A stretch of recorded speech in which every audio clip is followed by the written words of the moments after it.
जय हिंद दोस्तों, स्वागत है आपका। और आप मोबाइल के स्क्रीन पर देख रहे होंगे, लिखा है एडुटेरिया बिहार तथ्य संग्रह। आज हम लोग इसको अपलोड करने वाले हैं, जो बहुत ही इम्पोर्टेंट बुक है बिहार की तथ्य संग्रह के लिए, बिहार की परीक्षा के लिए। आज मैं आपका चैप्टर 1, 2 ये दोनों कंप्लीट करवाऊंगा और फिर मैं 3, 4 और 5 ये तीनों एक बार में कंप्लीट कराऊंगा।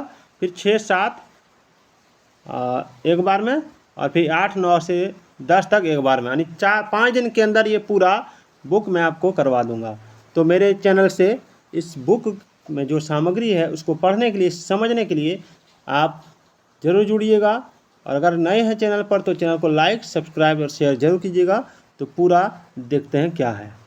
सबसे पहले हम लोग सामान्य परिचय देखेंगे। देखिए, सामान्य परिचय में क्या है। सामान्य परिचय है कि नामकरण जो बिहार का पड़ा वो 12वीं सदी में बौद्ध विहारों की बहुलता के कारण इस क्षेत्र का नाम बिहार पड़ा। और बौद्ध अनुयायियों के प्रथम स्थल को, प्रार्थना स्थल को बिहार कहा जाता था। और इनमें बौद्ध भिक्षु निवास करते थे। अब इसका टॉपिक समझ लीजिए। टॉपिक ये है कि बिहार का नाम बिहार क्यों पड़ा। तो बौद्ध विहारों की बहुलता के कारण। और बिहार का अर्थ क्या होता है, तो प्रार्थना स्थल, बौद्ध अनुयायियों का प्रार्थना स्थल। और इसका दूसरा अर्थ होता है मठ, याद रखिएगा। चलिए, भौगोलिक स्थिति क्या है, तो बिहार जो है उत्तर पूर्व भारत में स्थित है। और इसका अक्षांश और देशांतर विस्तार हम लोग नीचे देख लेते हैं। इसका जो अक्षांश और देशांतर विस्तार है वो क्या है, तो देखिए, अक्षांश विस्तार है 24 डिग्री 20 10 नॉर्थ से 27 डिग्री 31 15 नॉर्थ तक। और देशांतर यह है 83 डिग्री 19 50 ईस्ट से 18 17 40 ईस्ट तक, याद रखना है। और राज्य की आकृति आयताकार है, याद रखिएगा। चलिए, 13 दिसंबर 1911 को दिल्ली दरबार में पृथक बिहार प्रांत बनाने की घोषणा की गई थी। सवाल अगर आ जाए कि पृथक बिहार प्रांत बनाने की घोषणा कब की गई थी, तो 12 दिसंबर 1911, 13 नहीं, 12 दिसंबर 1911। और दूसरा है 22 मार्च 1912 ईस्वी में बिहार जो है उड़ीसा सहित, उड़ीसा उस समय अलग नहीं हुआ था, उड़ीसा अलग हुआ था 1936 में, याद रखिएगा। और 1 अप्रैल 1912 को बिहार जो है उड़ीसा सहित एक प्रांत का गठन किया गया। और 22 मार्च जो है इसकी अधिसूचना यानी घोषणा की गई, याद रखिएगा। और 1 अप्रैल 1936 को बिहार और उड़ीसा अलग अलग राज्य बन गया। वहीं आप आ जाइए, 15 नवंबर 2000 को बिहार का अंतिम विभाजन हुआ अभी तक, और झारखंड के रूप में एक नया राज्य बना, जो 46% भूभाग के साथ झारखंड जो है भारत का 28वां राज्य बना है, याद रखिएगा। अब बिहार का जो स्थापना दिवस है वो 22 मार्च है। और क्षेत्रफल 94,163 वर्ग किलोमीटर है। और भारत के कुल क्षेत्रफल का 2.86% है ये क्षेत्रफल। और भारत का 12वां बड़ा राज्य है जो क्षेत्रफल के अनुसार है, याद रखिएगा। और कुल जनसंख्या है 10,40,99,452। ये मैन आपको याद रखना है। 10 तो आपको ऑटोमेटिक याद रहेगा, 40,99,952 अगर आपको याद रह जाएगा जनगणना 2011 के अनुसार, तो 10 आप ऑटोमेटिक उसमें लगा दीजिएगा। अगला है भारत के कुल जनसंख्या का 8.60% ये है। भारत का कुल जनसंख्या का 8.60% है। यदि 8.60% नहीं रहेगा तो 10% मार दीजिएगा अगर है तो। आगे है, लंबाई जो है 345 किलोमीटर है, उत्तर से दक्षिण। और चौड़ाई जो है वो 483 किलोमीटर है, पूर्व से पश्चिम, याद रखिएगा। चलिए, अब है समुद्र तल से ऊंचाई 173 फीट यानी 53 मीटर है। और औसत वर्षा 112 सेंटीमीटर है, याद रखिएगा। बहुत इंपॉर्टेंट टॉपिक बता रहा हूँ मैं। और प्रमंडल जो है वो कितना है, प्रमंडल 9 है, 38 जिला है, और 38वां जिला अरवल है, ये टॉपिक बन सकता है। अनुमंडल जो है बिहार में 101 अनुमंडल है।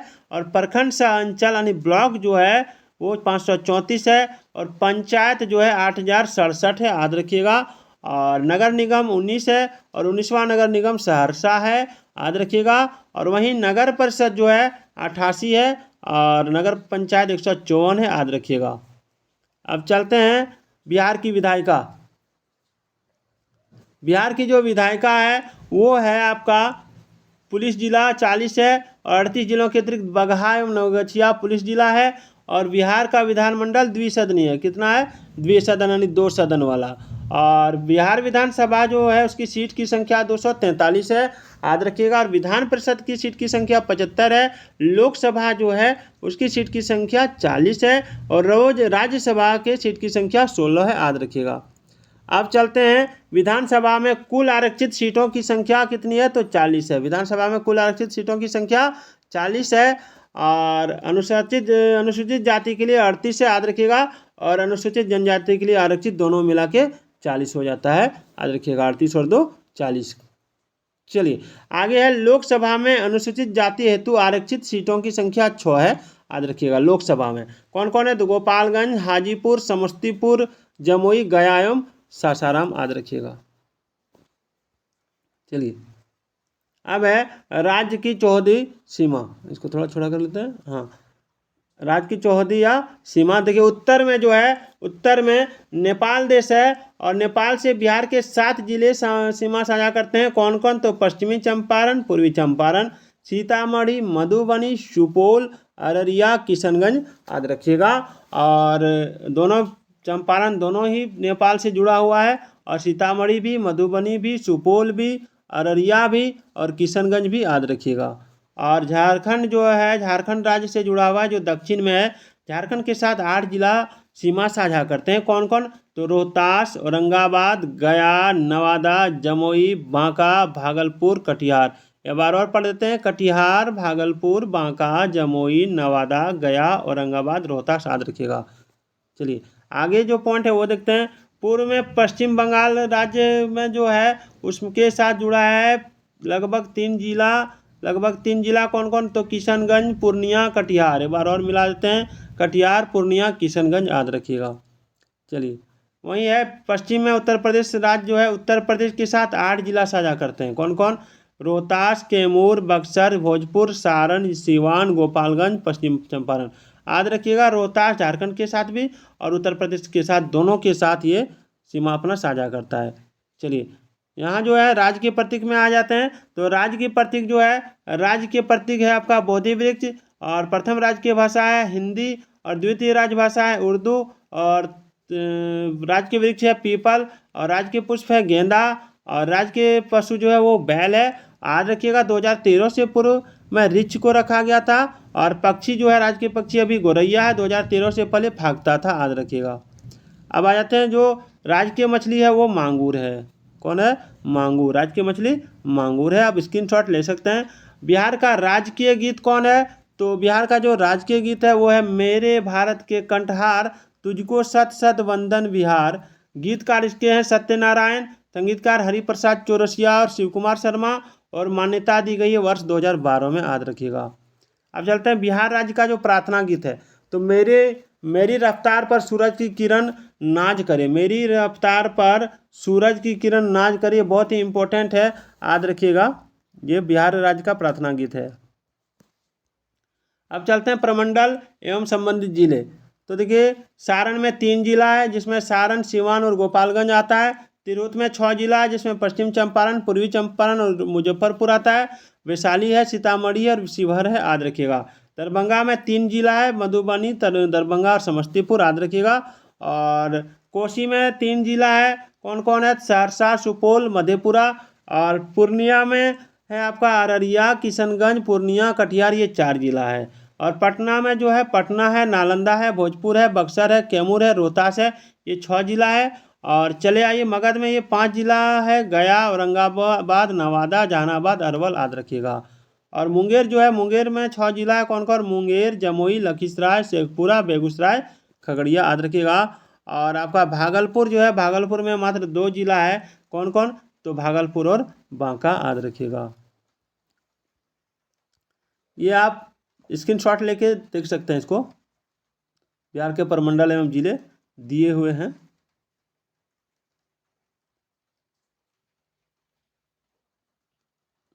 चलिए अब हम लोग सामान्य परिचय प्राचीन बिहार का इतिहास देखेंगे। देखिए प्राचीन बिहार का इतिहास को 5 भाग में बांटा गया है। पहला है पाषाण काल, वैदिक काल, महाजनपाद काल, मौर्य वंश एवं गुप्त वंश, बौद्ध जैन धर्म एवं जैन धर्म, याद रखिएगा। अब प्राचीन बिहार का इतिहास का स्रोत क्या क्या वो देख लीजिए। इसका एक पुरातात्विक है और एक साहित्यिक है, याद रखिएगा। पुरातात्विक में क्या क्या आता है उसको भी हम लोग देखेंगे। पुरातात्विक स्रोत में आता है आपका पूर्व इतिहास युग के लिए मुंगेर चिराद जो सारण जिला में है, चेचर जो वैशाली जिला में है, मनेर जो पटना में, सोनपुर सारण से ताम्र प्रस्तर वस्तुएं मृदभान प्राप्त हुए हैं, याद रखिएगा। और मौर्यकालीन अभिलेख से जो है वो क्या निकला है, लोरिया नंदनगढ़, लोरिया अरेराज और रामपुरवा आदि से स्थानों से प्राप्त हुआ है मौर्यकालीन अभिलेख, याद रखिएगा। और बराबर की गुफाएं राजगीर, नालंदा, पाटलिपुत्र, विक्रमशिला से प्राप्त स्मारक है और खुदाई से प्राप्त सिक्के, मनके एवं मूर्तियां आदि पुरातात्विक स्रोत हैं, याद रखिएगा। अब आ जाते हैं साहित्यिक स्रोत। साहित्यिक स्रोत में आता है रामायण, महाभारत, पुराण, अंगुत्तर निकाय, दीर्घ निकाय। अंगुत्तर निकाय जो है ये बौद्ध धर्म की किताब है, दीर्घ निकाय जो है ये जैन धर्म की किताब है, नहीं ये भी आपका बौद्ध धर्म की किताब है, और विनय पिटक भी बौद्ध धर्म की किताब है, और भगवती सूत्र है वो जैन धर्म की किताब है, याद रखिएगा।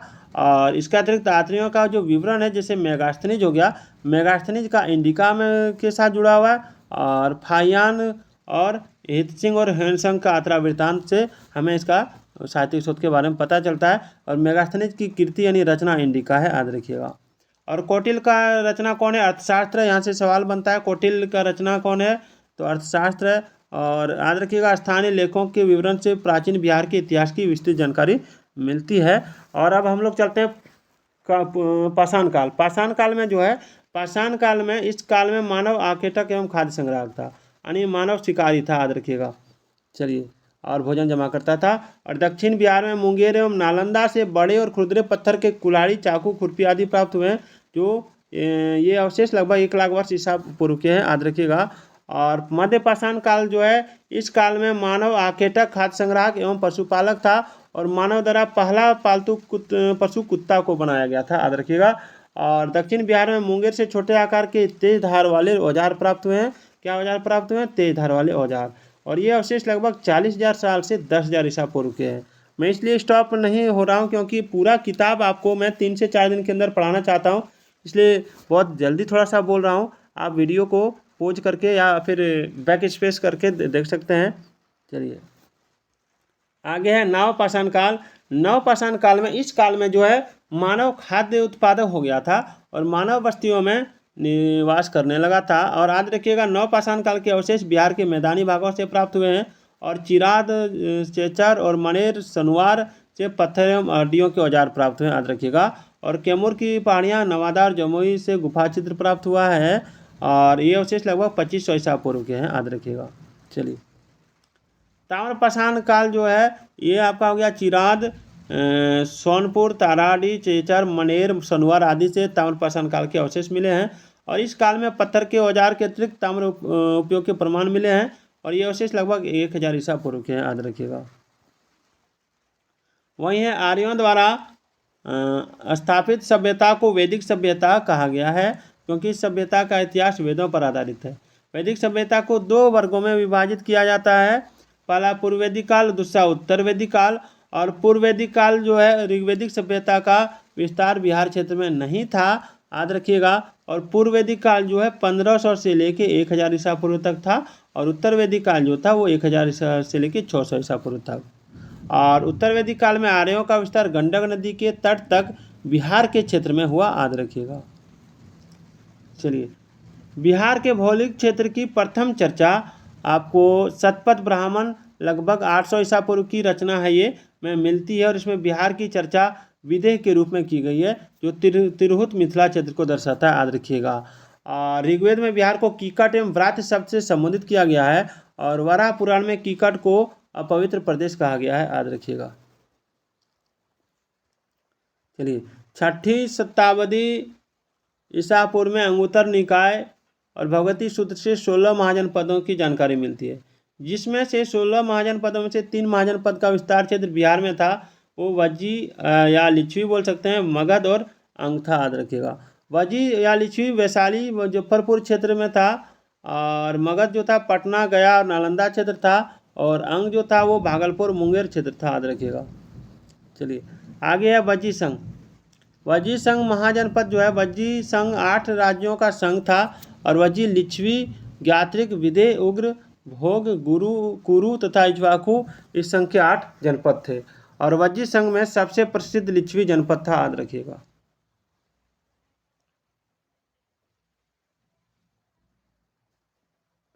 एक बार इसको दोहरा देता हूँ। वज्जी संघ 8 राज्यों का संघ, इसको अट्ठकुल भी कहते हैं। वज्जी, लिच्छवी, ज्ञात्रिक, विदेह, उग्र, भोग, कुरु और इक्ष्वाकु इस संघ के 8 जनपद थे। और वज्जी संघ में सबसे प्रसिद्ध लिच्छवी जनपद था, याद रखिएगा। और दूसरा, लिच्छवी की राजधानी कहाँ थी? तो वैशाली थी। और वैशाली नगर की स्थापना राजा विशाल ने की थी। किसने की थी? राजा विशाल ने, याद रखिएगा। और लिच्छवी के अतिरिक्त मिथिला के विदेह तथा कुंडग्राम के ज्ञात्रिक वज्जी संघ के प्रमुख जनपद थे। और वज्जी संघ जो है लिच्छवी को विश्व के प्रथम गणतंत्र की संज्ञा दी गई है, याद रखिएगा। विश्व का प्रथम गणतंत्र की संज्ञा किसको मिला है? तो वज्जी संघ यानी लिच्छवी को। चलिए आगे चलते हैं। महाजनपद। देखिए, मगध राजनीतिक, आर्थिक एवं भौगोलिक कारण से सभी महाजनपदों में सबसे अधिक शक्तिशाली था। और मगध की प्रारंभिक राजधानी गिरिवज्र या राजगिरी थी। और यह 5 पहाड़ियों से घिरा नगर था। और मगध का विस्तार पटना से गया क्षेत्र में था, याद रखिएगा। और मगध एवं अंग महाजनपद का वर्णन अथर्ववेद में मिलता है। किसमें मिलता है? अथर्ववेद में।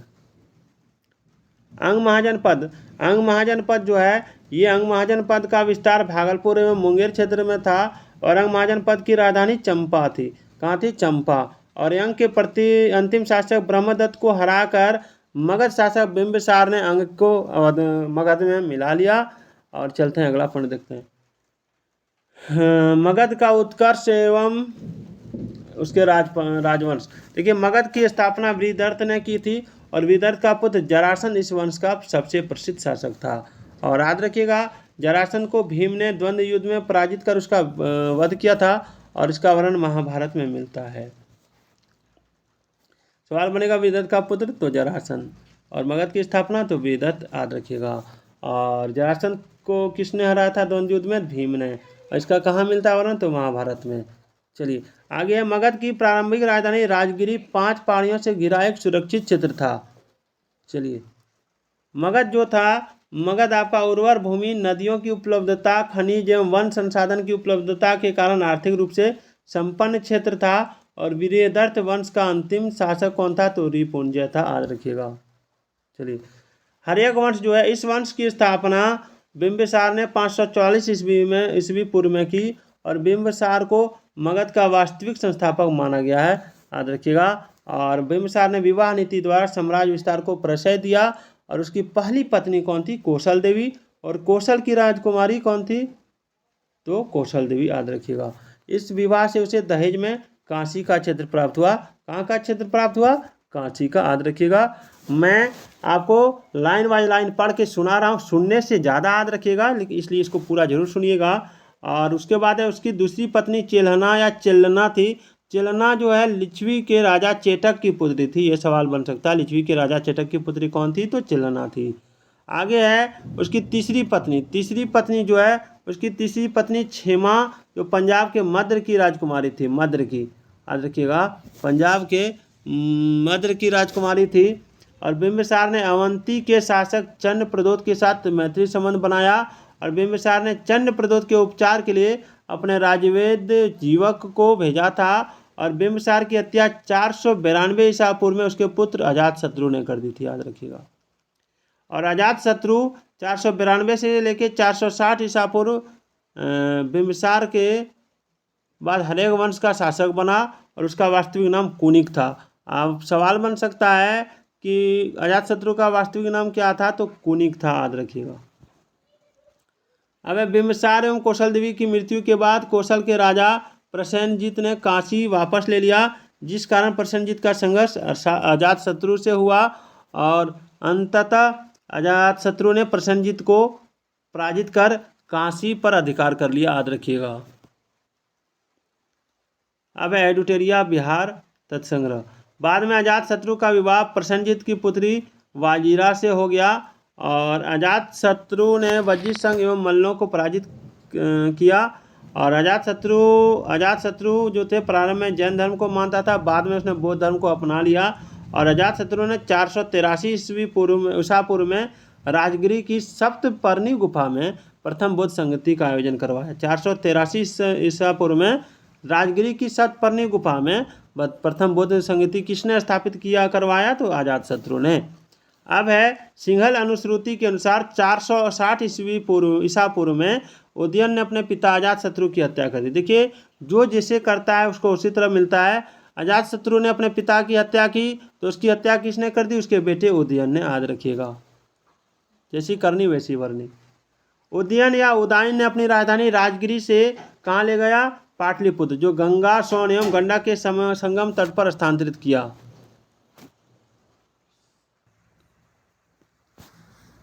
तो अब है उदयन का 3 पुत्र अनिरुद्ध, मुंडक एवं नागदशक थे। नागदशक जो है इस वंश का अंतिम शासक था। याद रखिएगा। चलिए आगे देखते हैं। आगे है शिशु नागवंश। शिशु नागवंश 412 से लेके 344 ईसा पूर्व शिशु नाग ने हरेक वंश की जगह शिशु नागवंश की स्थापना की और शिशु नाग ने वैशाली को राजधानी बनाया और शिशु नाग ने अवंती के राजा अवंती वर्धन को पराजित कर अवंती को मगध में मिला लिया और इसके अतिरिक्त शिशु नाग ने वत्स एवं कौशाम्बी को भी मगध में शामिल कर लिया। और 394 ईसा पूर्व में शिशु नाग की मृत्यु के बाद कालाशोक मगध का शासक बना और पुराणों में से उसे काकवर्ण कहा गया है। काकवर्ण किसे कहा गया है? तो किसे कहा गया है? तो कालाशोक को। याद रखिएगा। कालाशोक के समय मगध की राजधानी पुनः पाटलिपुत्र हो गई। ध्यान दीजिए, कालाशोक के समय मगध की राजधानी पुनः पाटलिपुत्र हो गई। एक बार और इसको आप दोहरा लीजिए कि शिशुनाग ने हरेक वंश की जगह शिशुनाग वंश की स्थापना की। शिशुनाग ने वैशाली को राजधानी बनाई। ये देखिए सवाल, शिशुनाग ने वैशाली को राजधानी बनाया, लेकिन फिर जब कालाशोक बना तो उसने क्या किया? उसने फिर से किसको राजधानी बना दिया? कालाशोक ने तो पाटलिपुत्र को। कालाशोक ने पाटलिपुत्र को राजधानी बनाया और कालाशोक ने 383 ईसा पूर्व में वैशाली में द्वितीय बौद्ध संगति का आयोजन कराया। याद रखिएगा। और कालाशोक की मृत्यु के बाद उसके 10 पुत्रों ने शासन चलाया। शिशुनाग वंश का अंतिम शासक नंदीवर्धन था। चलिए, नंदवंश। महापद्म नंद ने 344 ईसा पूर्व में शिशुनाग वंश को समाप्त कर नंद वंश की स्थापना की और महापद्म नंद ने एक आठ तथा एक छत्र की उपाधि धारण की और पाली ग्रंथों में महापद्म नंद को उग्रसेन कहा गया है। क्या कहा गया है? उग्रसेन। याद रखिएगा। और पुराणों में उसे परशुराम का दूसरा अवतार बताया गया है। चलिए, महापद्म नंद ने पांचाल और इक्ष्वाकु, काशी, अस्मक, कलिंग, मैथिल आदि राज्य को पराजित कर मगध साम्राज्य का विस्तार किया और अब तक 321 ईसा पूर्व तक के काल में मगध का सर्वाधिक विस्तार महापद्म नंद के समय हुआ था। और व्याकरण के महान विद्वान पाणिनि महापद्म नंद के समकालीन थे। याद रखिएगा, सवाल बनता है पाणिनि किसके समकालीन थे? तो महापद्म नंद यानी नंद के समकालीन थे। याद रखिएगा। और इस वंश का अंतिम शासक घनानंद हुआ। कौन हुआ? घनानंद। और घनानंद के समय ही यूनानी शासक सिकंदर ने भारत पर आक्रमण किया, जो 326 ईसा पूर्व किया था। और आ जाइए, नंदवंश जो है, नंदवंश आर्थिक एवं सैन्य रूप से काफ़ी संपन्न था। मगध की सैन्य शक्तियों के डर से ही सिकंदर की सेना ने व्यास नदी पार करने से इनकार कर दिया था। और दूसरी बात है कि घनानंद ने अपने दरबार में विद्वान ब्राह्मण चाणक्य का अपमान किया था। चाणक्य ने चंद्रगुप्त मौर्य की सहायता से घनानंद की हत्या करवा दी और नंदवंश के पतन के बाद चंद्रगुप्त मौर्य के नेतृत्व में मौर्य वंश की स्थापना हुई। अब चलिए, मौर्य वंश की स्थापना के बारे में हम लोग जान गए कैसे हुए। अब हम लोग देखते हैं चंद्रगुप्त मौर्य 321 से लेकर 298 ईसा पूर्व तक इसका शासन था। और जस्टिन एवं स्ट्रेबो ने चंद्रगुप्त मौर्य को सेंड्रोकोटस कहा, जिसकी पुष्टि विलियम जॉन्स ने भी की। देखिए क्या कहा, एक बार मिला लीजिए। जस्टिन एवं स्ट्रेबो ने चंद्रगुप्त मौर्य को सेंड्रोकोटस कहा, जिसकी पुष्टि विलियम जॉन्स ने भी की थी। याद रखिएगा। और फिर इसमें है क्या है, सो देखिए कि प्लूटार्क एवं एरियन ने चंद्रगुप्त मौर्य को एंड्रोकोटस के रूप में चिन्हित किया है। और फिर दूसरा देख लीजिए, चंद्रगुप्त मौर्य के गुरु चाणक्य थे और उन्हीं की सहायता से चंद्रगुप्त ने 321 ईसा पूर्व में मौर्य वंश की स्थापना की थी। चलिए, अब सवाल है, चंद्रगुप्त मौर्य ने 305 ईसा पूर्व में सिकंदर के उत्तराधिकारी सेल्यूकस निकेटर के साथ युद्ध किया और युद्ध पश्चात हुई संधि में चंद्रगुप्त को काबुल, कांधार जो अभी अफगानिस्तान में है, मकरात एवं हेरात का क्षेत्र प्राप्त हुआ और बदले में चंद्रगुप्त ने सेल्यूकस को 500 हाथी उपहार में दिए थे, याद रखिएगा। और युद्ध पश्चात चंद्रगुप्त मौर्य का विवाह यूनानी राजकुमारी हेलेन कार्नेलिया जो सेल्यूकस की पुत्री थी से हुआ, याद रखिएगा। और सेल्यूकस ने चंद्रगुप्त मौर्य के दरबार में राजदूत मेगास्थनीज को भेजा। मेगास्थनीज ने इंडिका की रचना की, याद रखिएगा, सवाल बनता है। और चंद्रगुप्त मौर्य के साम्राज्य का विस्तार उत्तर में हिंदुकुश पर्वत ईरान तक, दक्षिण में कर्नाटक तथा पश्चिम में सौराष्ट्र तक विस्तृत था, याद रखिएगा। अब चलते हैं, चंद्रगुप्त मौर्य के शासन के अंतिम वर्षों में मगध में 12 वर्षों का भीषण अकाल पड़ा और चंद्रगुप्त मौर्य अपनी राजगद्दी त्याग कर श्रवण बेलगोला यानी कर्नाटक में चंद्रगिरी पर्वत पर तपस्या करने चला गया। कहाँ चला गया? श्रवण बेलगोला जो कर्नाटक में है। कौन पर्वत पर? चंद्रगिरी पर्वत पर। क्या करने गया? तपस्या करने गया। चंद्रगुप्त मौर्य जैन धर्म को मानता था और 298 ईसा पूर्व में उसने जैन उपवास पद्धति संलेखना द्वारा अपनी जो है प्राण त्याग दी, याद रखिएगा। चलिए अगला है बिंदुसार। बिंदुसार जो है, बिंदुसार चंद्रगुप्त मौर्य का उत्तराधिकारी था। उसे अमित्रघात, सिंह सैन आदि नाम भी दिया गया है। और याद रखिएगा, स्ट्रेबो के अनुसार सीरिया के राजा एंटियोकस ने डायमेकस नामक राजदूत को बिंदुसार के दरबार में भेजा था। और बिंदुसार के दरबार में मिस्र के राजा टोलमी फिलडाल्फस ने डायनोसियस नामक राजदूत भेजा था, याद रखिएगा। बिंदुसार के दरबार में मिस्र के राजा टोलमी फिलडाल्फस ने किसको भेजा था? तो डायनोसियस नामक राजदूत भेजा था बिंदुसार के दरबार में। और बिंदुसार ने तक्षशिला में हुए विद्रोह को दबाने के लिए अपने पुत्र अशोक को भेजा था, याद रखिएगा। चलिए आगे देखते हैं। बिंदुसार आजीवक संप्रदाय का अनुयायी था। बिंदुसार किसका अनुयायी था? आजीवक संप्रदाय का। उसके बाद क्या है? उसके बाद है बिंदुसार की अशोक के बारे में जान लेते हैं। बिंदुसार की मृत्यु के 4 वर्षों बाद अशोक मौर्य वंश की गद्दी पर बैठा।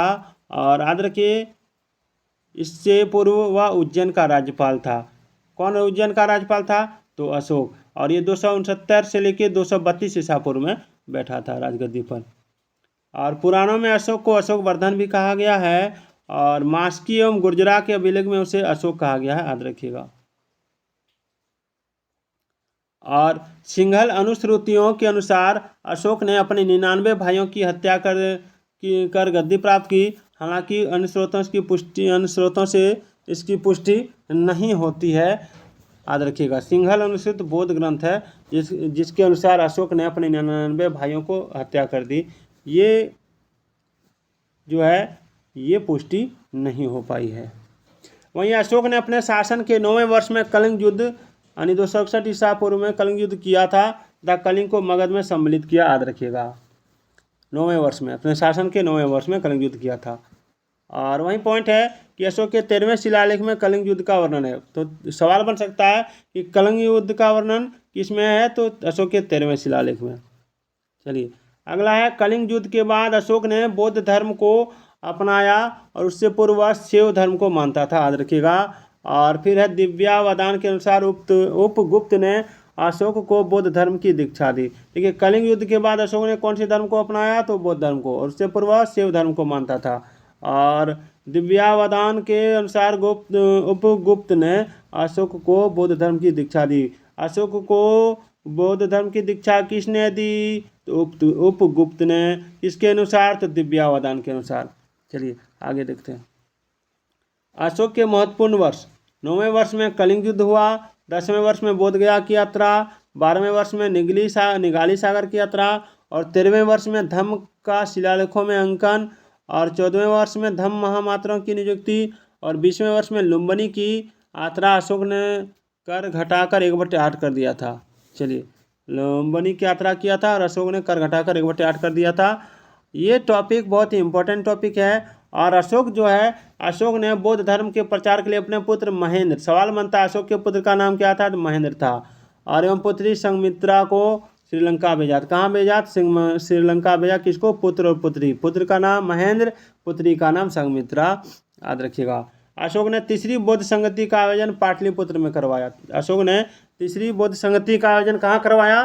तो पाटलिपुत्र में करवाया। और अशोक ने लगभग 37 वर्षों तक शासन किया और उसकी मृत्यु 232 ईसा पूर्व में हो गई। और अशोक के बाद उसके 10 उत्तराधिकारियों ने शासन किया। ये उत्तराधिकारी कौन थे? तो कुणाल, बंधुपालित, इंद्रपालित, दशोन, दशरथ, संप्रति, शालीसुख, देवधर्मन, शतधनुष और बृहदत्त थे, याद रखिएगा।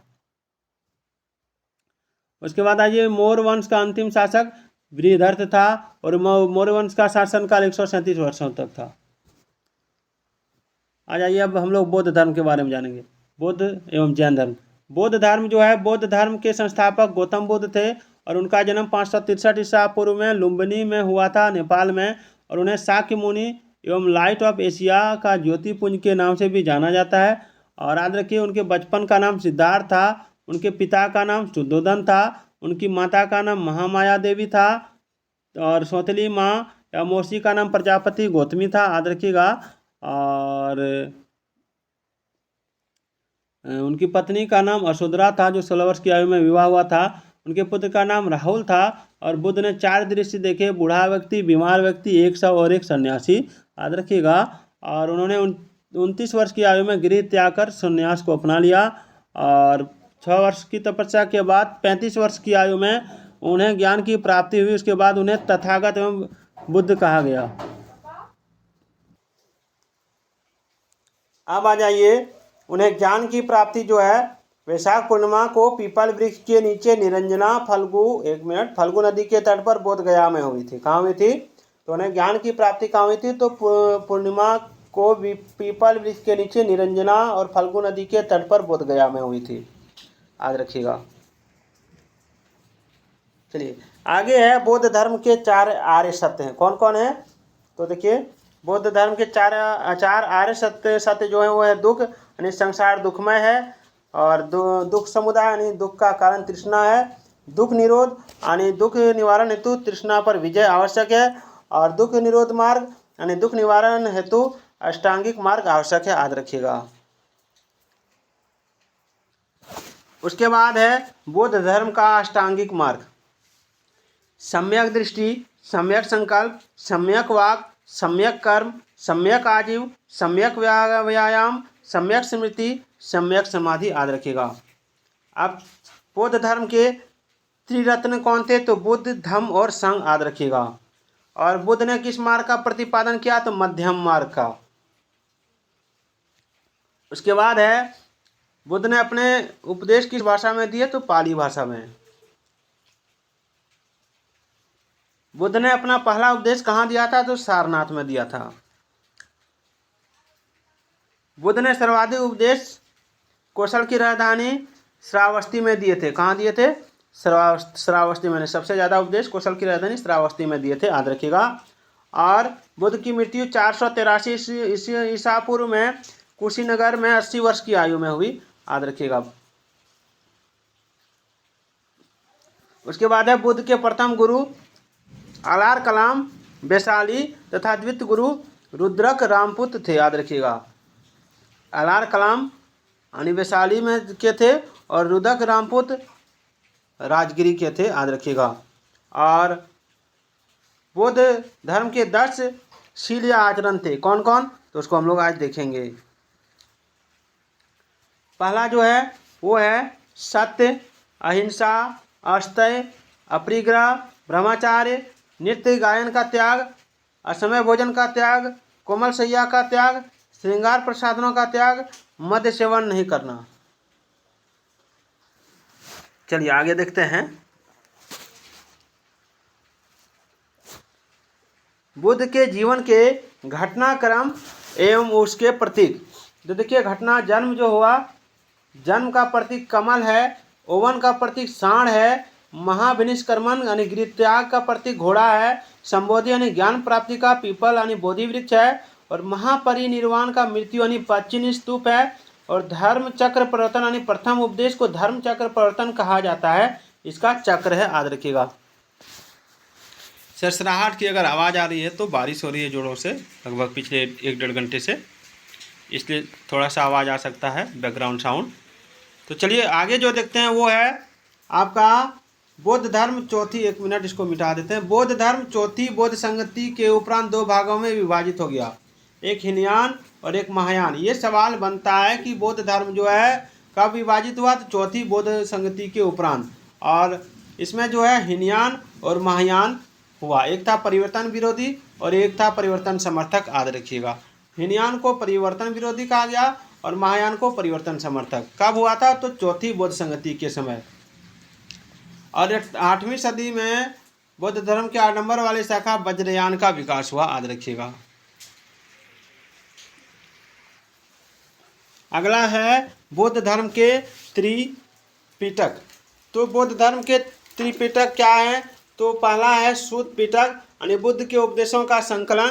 दूसरा सबसे बृहद पिटक जिसका संकलन आनंद ने किया। किसने किया था, आनंद ने। उसके बाद है विनय पिटक यानी संघ के नियमों का संकलन, जो सबसे लघुतम पिटक जिसका संकलन उपाली ने किया। उसके बाद है अभिधम पिटक यानी बुद्ध के दार्शनिक विचारों का संकलन। इस पिटक का संकलन मोगलीपुत्र तिस ने किया। याद रखिएगा।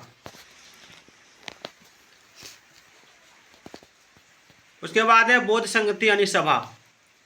देखिए थोड़ा छोटा कर देते हैं तब समझ में आएगा।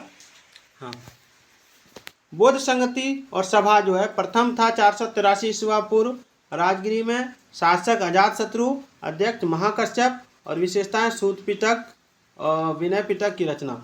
और द्वितीय था 383 ईसा पूर्व वैशाली में कालाशोक के समय और सभाकामी। इसमें विशेषता था महासंघिक एवं मस्तवीर के रूप में विभाजन। और तीर्थ था 251 ईस्वी पूर्व पाटलिपुत्र, अशोक मोगलीपुत्र तिस इसका अध्यक्ष था। और इसमें मैन था अभिधम और पिटक का संकलन। याद रखिएगा। और चतुर्थ जो था वो था ईस्वी की प्रथम शताब्दी, जो कुंडलवन कश्मीर में। उस समय राजा था कनिष्क और वसुमित्र और अश्वघोष इसका अध्यक्ष था। और महायान एवं हीनयान में ये विभाजित हो गया। याद रखिएगा। चलिए, बौद्ध धर्म का परम लक्ष्य था निर्वाण की प्राप्ति। और बुद्ध के पुनर्जन्म की कथा जातक कथा में मिलती है। और चैत्य जो है वो बौद्ध धर्म का पूजाघर। स्तूप जो है बौद्ध धर्म के पवित्र अवशेषों का संग्रहण स्थल। और विहार जो है बौद्ध वृक्षों का निवास स्थान। याद रखिएगा। अब हम लोग जैन धर्म के बारे में जानेंगे। बौद्ध धर्म और जैन धर्म ये अगर आपका कंप्लीट है तो लगभग आपका 4 से 5 सवाल बनेगा इसमें। थोड़ा सा इसको बड़ा कर लेते हैं। जैन धर्म जो है, जैन धर्म के संस्थापक थे ऋषभदेव और वे जैन धर्म के प्रथम तीर्थकर थे। याद रखिएगा। कौन थे, जैन धर्म के प्रथम तीर्थकर। और आ जाइए, उन्हें आदिनाथ वृषभनाथ भी कहा जाता है। और जैन धर्म में कुल 24 तीर्थकर हुए हैं और 23वें तीर्थकर पार्श्वनाथ थे और इनका जन्म काशी में हुआ था। और थोड़ा सा इधर कर लेते हैं। हाँ, उनके पिता अश्वसेन काशी के राजा थे और उन्हें ज्ञान की प्राप्ति सम्मेद पर्वत पर हुई थी। और उन्होंने 4 महाव्रत की शिक्षा दी। पहला सत्य, दूसरा अहिंसा, तीसरा अस्तेय और चौथा अपरिग्रह। याद रखिएगा। महावीर स्वामी, जैन धर्म के 24वें तीर्थकर महावीर स्वामी थे। महावीर स्वामी को जैन धर्म का वास्तविक संस्थापक माना जाता है। उनका जन्म 540 ईसा पूर्व, कुछ जगह 499 ईसा पूर्व माना गया है, में कुंड ग्राम वैशाली में हुआ था। याद रखिएगा। यहाँ पर बच्चे कंफ्यूज हो जाते हैं। महात्मा बुद्ध का जन्म हुआ था लुम्बिनी नेपाल में और महावीर स्वामी का जन्म हुआ था कुंड ग्राम वैशाली में। याद रखिएगा। इनके पिता का नाम सिद्धार्थ था, माता का नाम त्रिशला था जो लिच्छवी गणराज्य की राजकुमारी थी। और पिता ज्ञात्रिक कुल के प्रधान थे। और चले आइए इधर, उनकी पत्नी जो है महावीर की पत्नी का नाम असोदा था। उनकी पुत्री का नाम प्रियदर्शनी और अनुजा था। उनके जामात या दामाद का नाम जामाली था। और उन्होंने 30 वर्ष की आयु में गिरित्याग किया और 12 वर्षों के कठोर तप के बाद 42 वर्ष की आयु में उन्हें केवल यानी ज्ञान की प्राप्ति हुई, जो जिरिम्बिक ग्राम में रिरजू पालिका नदी के तट पर साल वृक्ष के नीचे हुई थी। सवाल बनता है महावीर जी को ज्ञान की प्राप्ति कौन से पेड़ के नीचे हुई थी, तो साल वृक्ष के नीचे। याद रखिएगा। और कौन सी नदी? तो ऋजुपालिका नदी। जैन धर्म के 3 रत्न हुए कौन कौन? सम्यक दर्शन, सम्यक ज्ञान और सम्यक आचरण। जैन धर्म के 5 महाव्रत क्या थे? सत्य यानी झूठ नहीं बोलना, अहिंसा यानी हिंसा नहीं करना, असत्य यानी चोरी नहीं करना, अपरिग्रह यानी धन का संग्रह नहीं करना, ब्रह्मचार्य यानी इंद्रियों को वश में करना। चलिए, 5वां महाव्रत ब्रह्मचार्य महावीर स्वामी द्वारा प्रतिपादित किया गया। अनेकांतवाद या स्यादवाद या सप्तभंगी ज्ञान सिद्धांत का संबंध जैन धर्म से है और महावीर स्वामी ने अपना पहला उपदेश राजगिरी में दिया था, याद रखिएगा। और जैन धर्म के तीर्थकर एवं उनके प्रतीक, इसके बारे में जानते हैं। इसमें देखिए, प्रथम तीर्थकर जो था वो कौन था? ऋषभदेव, और प्रतीक बैल या वृषभ। और द्वितीय तीर्थकर जो था वो अजितनाथ, प्रतीक हाथी। और 23वां तीर्थकर जो था वो पार्श्वनाथ, प्रतीक सांप था। और 24वां तीर्थकर जो था वो महावीर स्वामी, प्रतीक सिंह था, याद रखिएगा। चलिए, महावीर स्वामी के अतिरिक्त 12वें तीर्थकर वास्तुपूज्य का जन्म बिहार में हुआ है, याद रखिएगा। बहुत इंपॉर्टेंट सवाल है।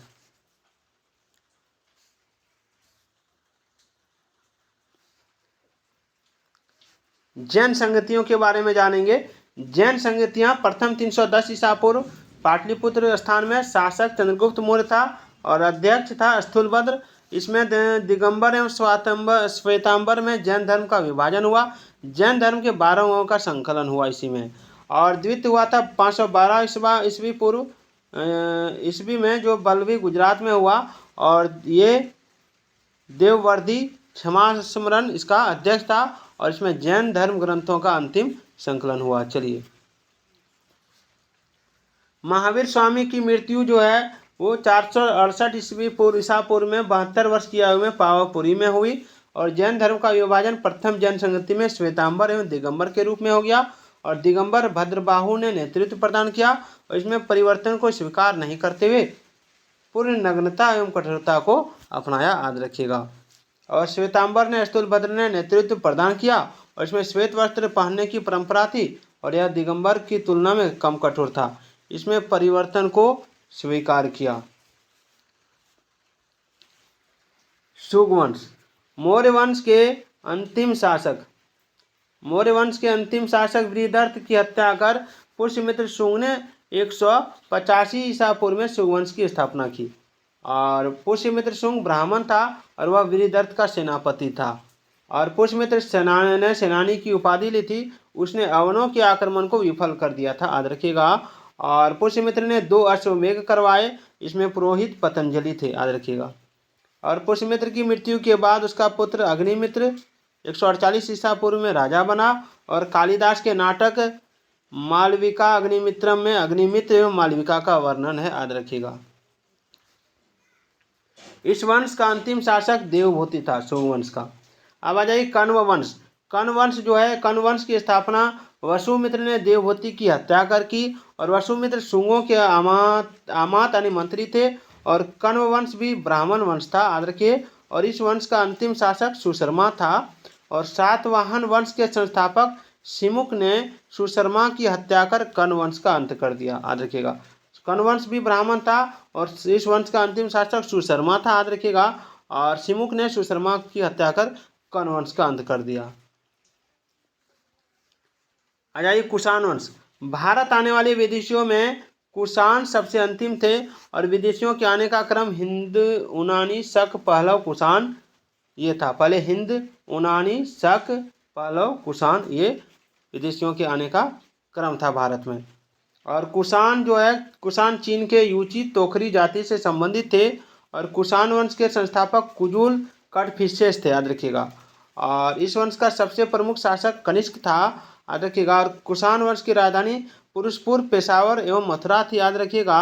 और अश्वघोष जिन्होंने बुद्धचरित की रचना की को कनिष्क ने पाटलिपुत्र से विजित किया था, याद रखिएगा। अश्वघोष जिन्होंने बुद्धचरित की रचना की को कनिष्क ने पाटलिपुत्र से विजित किया था, याद रखिएगा।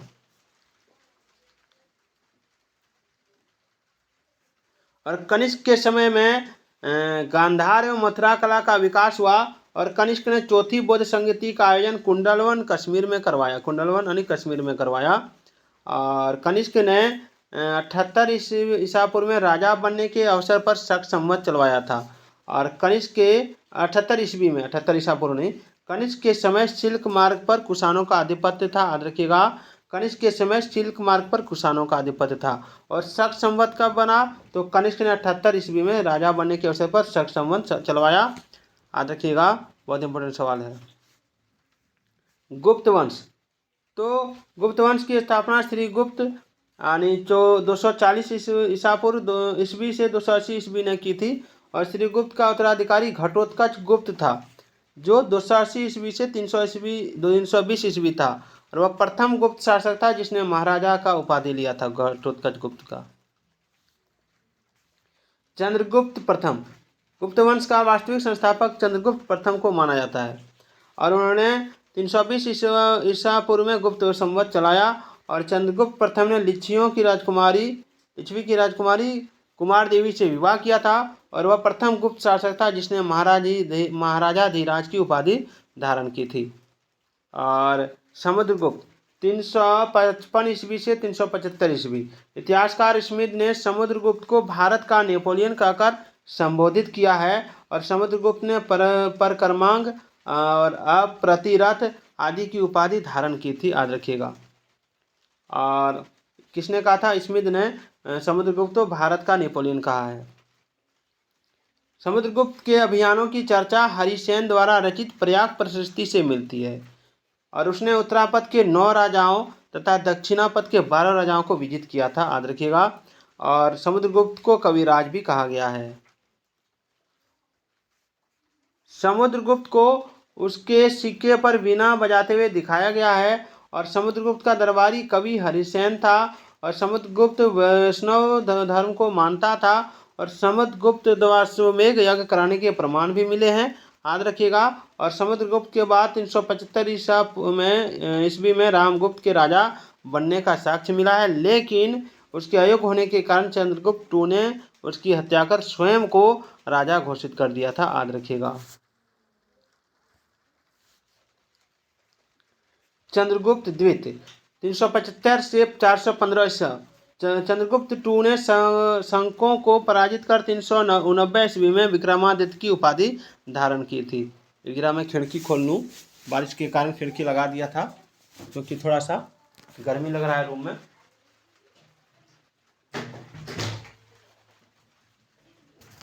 हाँ चलिए, खिड़की खुल गई, अब हवा आ रहा है। अगला सवाल है, चंद्रगुप्त द्वितीय कब से कब तक राजा बना? तो 375 से लेकर 415 ईस्वी तक। और चंद्रगुप्त II ने शंकों को पराजित कर 389 ईस्वी में विक्रमादित्य की उपाधि धारण की।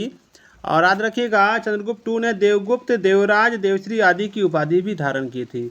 और चंद्रगुप्त II ने ध्रुव देवी और कुबेरनाग से विवाह किया था, ये भी याद रखिएगा। और कुबेरनाग से उत्पन्न पुत्री प्रभावती गुप्त का विवाह वाकाटक नरेश रुद्रसेन द्वितीय के साथ हुआ था, ये भी याद रखिएगा। और रुद्रसेन की मृत्यु के बाद प्रभावती ने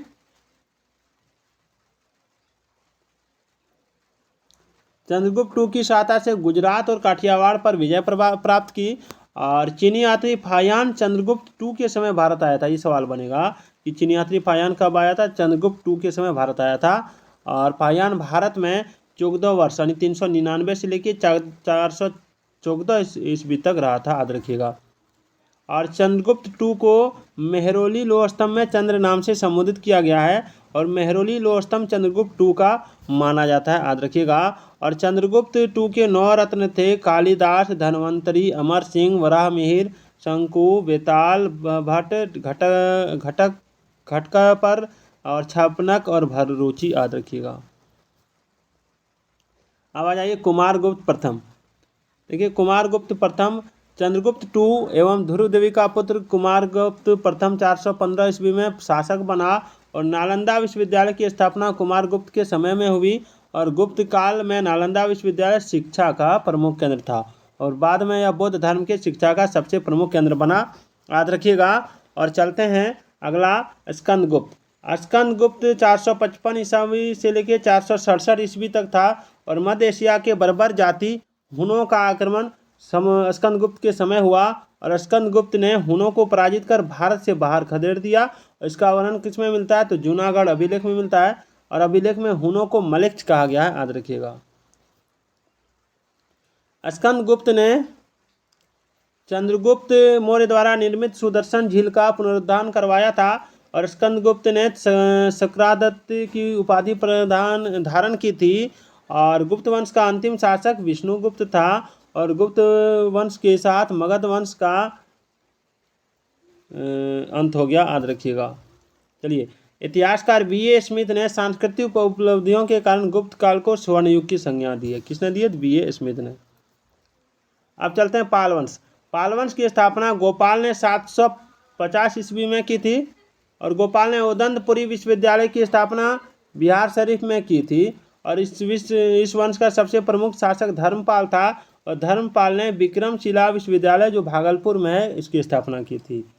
और सोमपुर महाविहार जो वर्तमान बांग्लादेश में है का निर्माण भी धर्मपाल ने करवाया था, याद रखिएगा। उसके बाद है धर्मपाल ने त्रिपक्षीय संघर्ष में प्रतिहारों एवं राष्ट्रकूटों से संघर्ष किया था और धर्मपाल जो है प्रतिहार शासक वत्सराज से पराजित हुआ और बाद में धर्मपाल ने राष्ट्रकूट शासक ध्रुव और प्रतिहार शासक वत्सराज को पराजित किया और उसने कुछ समय के लिए कन्नौज पर अधिकार भी किया, याद रखिए। और धर्मपाल उत्तरापद स्वामी की उपाधि धारण की। धर्मपाल ने उत्तरापद स्वामी की उपाधि धारण की, याद रखिएगा।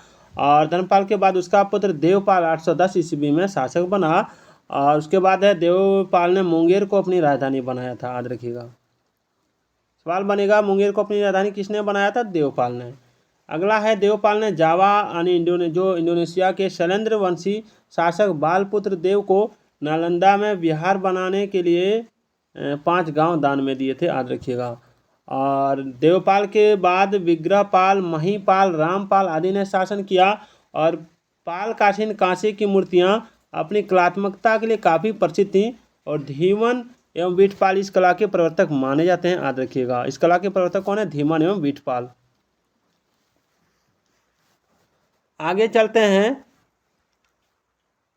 प्राचीन बिहार इतिहास के विभिन्न वंश शासक एवं उसकी राजधानी। तो देखिए, वंश बृहदर्थ में राजधानी था गिरिवर्ज यानी राजगिरी, मगध की प्रथम राजधानी थी। बिंबिसार इसका गिरिवर्ज यानी राजगिरी। उदयन ने पाटलिपुत्र बनाया और शिशुनाग ने वैशाली बनाया और फिर बाद में कालाशोक ने वैशाली को हटा के पाटलिपुत्र बनाया और नंदवंश ने पाटलिपुत्र बनाया था। मौर्य वंश ने नंदवंश ने पाटलिपुत्र नहीं बनाया था, मतलब पाटलिपुत्र ही था। कालाशोक ने फिर से दोबारा पाटलिपुत्र बनाया था और मौर्य वंश के समय पाटलिपुत्र था। कुषाण वंश के समय पुरुषपुर एवं मथुरा था, याद रखिएगा। और गुप्त वंश के समय भी पाटलिपुत्र था और पाल वंश के समय मुंगेर था, याद रखिएगा। चलिए, प्राचीन बिहार इतिहास के प्रमुख साहित्य देखिए। अर्थशास्त्र कौटिल्य ने लिखा था जो राज्य प्रबंधन के लिए प्रसिद्ध है और बुद्ध चरित अश्वघोष ने लिखा जो बौद्ध धर्म का महाकाव्य है और प्रज्ञा पारमिता नागार्जुन ने जो शून्यवाद का सिद्धांत देता है और CU की ह्वेनसांग ने भारत का यात्रा विवरण इसमें किया है और इंडिका जो मेगास्थनीज ने मौर्य साम्राज्य का विवरण इसमें किया है। और आ जाइए आपका मिलिंद पन्हो नागसेन ने जो बैक्ट्रियन शासक मिनांडर एवं नागसेन के वार्तालाप का संग्रहण है और ललित विस्तार जो बुद्ध की लीलाओं का वर्णन इसमें किया गया है और महावंश जो श्रीलंका के राजाओं का वर्णन किया गया है और जातक कथाएं जो बुद्ध के पुनर्जन्म की कहानियां हैं, याद रखिएगा।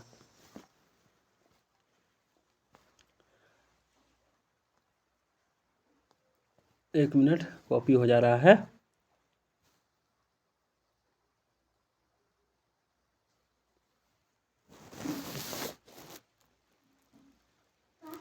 हाँ,